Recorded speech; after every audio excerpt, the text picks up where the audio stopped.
एक सुबह जिले की आईपीएस मैडम राधिका वर्मा अपनी मां सरिता देवी के साथ बाजार की ओर जा रही थी। तभी राधिका की नजर सड़क के दूसरी तरफ पड़ी, जहां उनके तलाकशुदा पापा अशोक बैठे बैठे मोची का काम कर रहे थे। ये देखते ही राधिका ने तुरंत अपनी मां से कहा, मां उस तरफ देखिए, यही मेरे पापा हैं, है ना? सरिता देवी घबरा गईं और बोली, नहीं बेटा, ये तुम्हारे पापा कैसे हो सकते हैं? तुम्हारे पापा तो अच्छे खासे आदमी थे, ये तो एक मोची है, देखो जूते पॉलिश कर रहा है, ये तुम्हारे पापा नहीं हो सकते। राधिका बोली, नहीं मां, आपने जो फोटो मुझे दिखाया था वही चेहरा है, मुझे पता है आप झूठ बोल रही हैं, यही मेरे पापा हैं। प्लीज मां, इन्हें हमारे घर लेकर चलिए, देखिए ना इनकी हालत कितनी खराब है। इतने में जूते साफ करते करते अशोक की नजर सरिता पर पड़ी।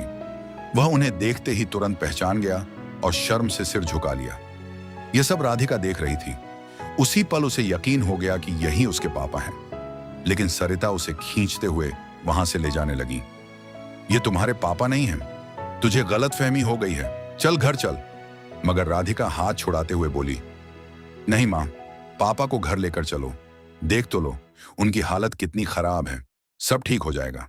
मां, भले ही आप दोनों का तलाक हो चुका है, लेकिन वह मेरे पापा हैं। आपका और उनका दुश्मनी हो सकती है, लेकिन मेरा तो नहीं है। मैं अपने पापा को घर ले जाऊंगी। लेकिन सरिता राजी नहीं हुई।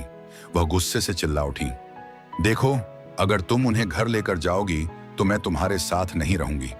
अगर तुम्हें अपने पापा चाहिए तो मुझे भूल जाओ, ज्यादा जिद मत कर, ये तुम्हारे पापा नहीं हैं। सरिता राधिका को जबरदस्ती खींचते हुए घर ले आई।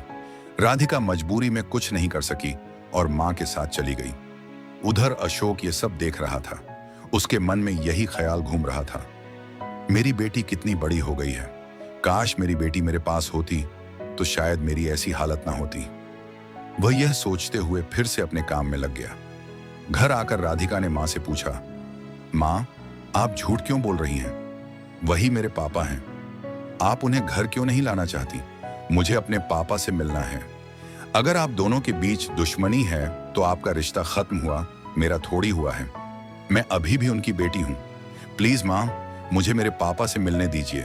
राधिका ने आगे कहा, मां, बताइए ना, आप दोनों के बीच क्या हुआ था जिस वजह से तलाक हुआ? मुझे तो कुछ याद नहीं है, लेकिन अगर आप बता देंगी तो शायद मैं सब सुलझा दूं और हम फिर से नई जिंदगी शुरू कर सकें। सरिता बोली, तुझे जो करना है कर ले बेटा, मगर मैं उसे घर नहीं लाऊंगी। मैं बुझी हुई आग को फिर से जलाना नहीं चाहती। वैसे भी तेरे पापा ने मुझे छोड़ दिया था, अगर तू भी मुझे छोड़ना चाहती है तो छोड़ दे। राधिका मन ही मन सोचने लगी, आखिर इतनी बड़ी कौन सी बात हो गई कि मां आज तक नहीं मान रही हैं? क्या मेरे पापा इतने बुरे इंसान थे? अगले दिन राधिका चुपके से खुद अशोक से मिलने के लिए निकल पड़ी। वह बाजार पहुंची और बोली, आपका नाम क्या है? अशोक बोला, मेरा नाम अशोक है। राधिका बोली, आप रहते कहाँ हैं? अशोक बोला, मेरा कोई घर बार नहीं है, मैं यहीं सड़क पर रहता हूं।